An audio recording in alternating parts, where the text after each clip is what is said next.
Here on Q104.3, a Sunday night with your pal Jonathan Clarke. Out of the Box coming up next, and actually as I speak I'm being filmed for Songwriters-circle.com. We're going to do some events in there. We got Tina Schaefer and her camera crew in-house, and you can check out the video blog that we're doing as we speak, Songwriters-circle.com, and I'll put that up on Q104.3.com.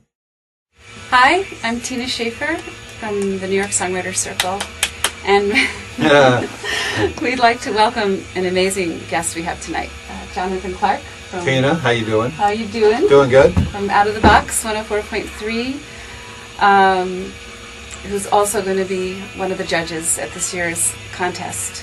So I have so many questions. But the first one I have is, tell us a tiny bit. I know you come from an amazing background in the business, and your family is kind of in the business. Can you give us a little bit of history about? Yeah, my dad was a publicist and still is actually in the music industry.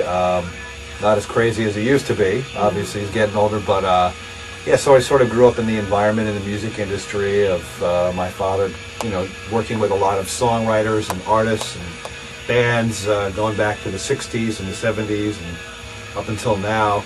So I sort of grew up in that environment, and actually was a publicist for a while. Really? And not a musician? I still am a musician. I amateur guitar collector and played in a bunch of bands. Occasionally write and record still, and write songs. And yeah, so this is sort of a natural path for me to follow, given my your background. My family background, I should say. So you were a New Yorker, born in Jersey, Montclair, but I've been living in the city for the past 15 years. So you're a native. Yeah, I guess. Now, how did Out of the Box come to be? Such a great show. Well, Out of the Box, I can credit with a former general manager here by the name of Matt Ross, who had taken a trip out west and had heard some cool radio stations in the area between LA and San Francisco. And heard some, unique programming. This was almost 7 years ago at this point. And he came back and said, how come we don't have a new music show? We should do something like on a Sunday night or something like that. And you're the guy. I said, all right. And it was interesting. The show started out being called Ground Zero, which I thought was a great name. Really? Then 9/11 happened. Obviously, we had to change the name to Out of the Box. Whoa, that's really bizarre. Yeah, wow. And the intro to the show had all these explosions and because before 9/11. That's really fortuitous. Yeah, Ground Zero was like, okay, this is Ground Zero for new music or whatever. So obviously, we had to change the name, and it became Out of the Box right after 9/11. Which is a great name. Anyway, for what you do. And so the show just sort of became an outlet, and still is an outlet, to expose our listeners to stuff that they wouldn't hear normally on any given sort of normal programming day. If a new album comes out by, say, Mark Knopfler, we might not play everything off that new CD in regular programming here, but this is an opportunity for us to really spotlight that new album, talk about it, let our listeners know about it, that it's out there. Great. And it could be Mark Knopfler, or it could be the White Stripes, and everything in between. And another element of the show is to create an outlet for local, unsigned, undiscovered bands and artists from the garages, lofts, basements of the tri-state area to get their song on the radio. So that was another key element of it. It had to be new music, but it had to be, sort of almost like a public service place to help bands and songwriters and artists. That's awesome. Now, how do you go about choosing some of these lucky bands? I know you obviously have some really famous people that are on here, like Mark Knopfler and Jesse Harris, but how do you choose? Well, it didn't start out that way. It took a while of, establishing the show and what it does, and promoting it,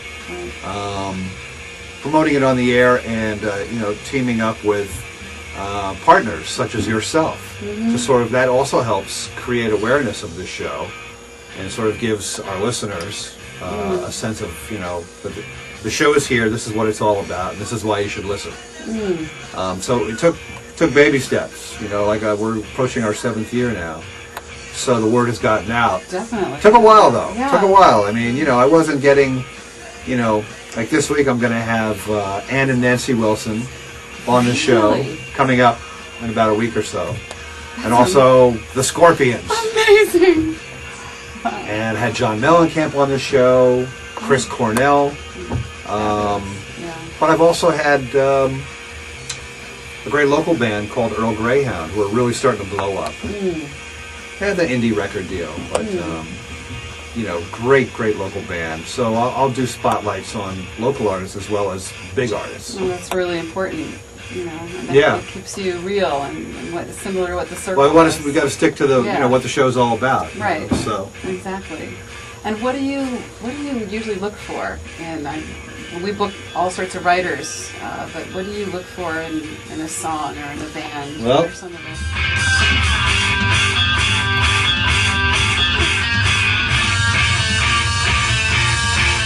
Something that jumps out. Right. I guess that's what it is to me, really. Something that sort of jumps out of the radio and sort of makes you say, "Who is that?" Now everyone reacts differently to every song, and that's what's great about music. Right. So subjective. You know, one person's you know, treasure, and another one's garbage. So it's only my opinion. I know. So luckily, my bosses have entrusted me with this hour every Sunday night, and they believe in what I pick. Now, do you go out and see bands? Do you, Yeah. You do. You do a lot of like a... No, I was out 3 nights this week, 4 nights. Wow. So, what are the clubs that you mostly go to? Are there... Well, I was at Southpaw in Brooklyn this Friday night. I was at the Cutting Room the night before that. Where was I before that? I can't remember. You ever go to the good old Bitter End?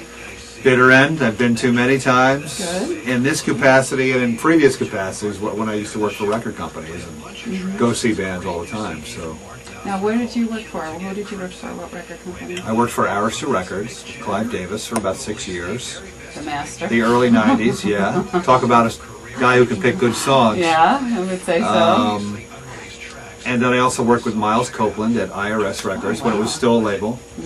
And, you know, got a good sort of baptization, I guess, baptism, I should say, into the record, quote-unquote, business. And, you know, obviously the world of record labels is, you know, vastly different now than it was then, and who knows if we'll have record companies in 5 years. I was going to ask you about that, because what do you think about the changes in the business? And instead of saying, I mean, well, what are the good things that have come from it? Let's just question it that way, frame it that way. Well, I think it's great for the songwriter and the artist that is, you know, might have a day job, has saved up enough money where they can buy a little studio for themselves or a Mac computer or whatever. Mac computer. And, you know, make a pretty good sounding record. For nothing. For next to nothing. You know, upload it to their MySpace or their own personal band website or whatever. And right there you have international distribution and airplay. As soon as you go to the website, the song's playing. Yeah. So I don't know. I'm sure there's a good reason why you should sign with a record company, but I don't know what it is right now. But I'm sure there is. Yeah. I just don't know what it is. I guess international things, licensing, music placement, perhaps in television and movies, although there are separate firms for that. Yeah. Reminds me a little bit of what happened with some of the publishing companies. You know, the way it used to be, you could be signed as a writer and get your songs placed individually, and then it became this buying catalogs. And then I know when I did a deal with Warner Chappell, it was just for a catalog, you know, and it was just the big thing. It wasn't anymore. They weren't interested in just shopping the little songs here and there.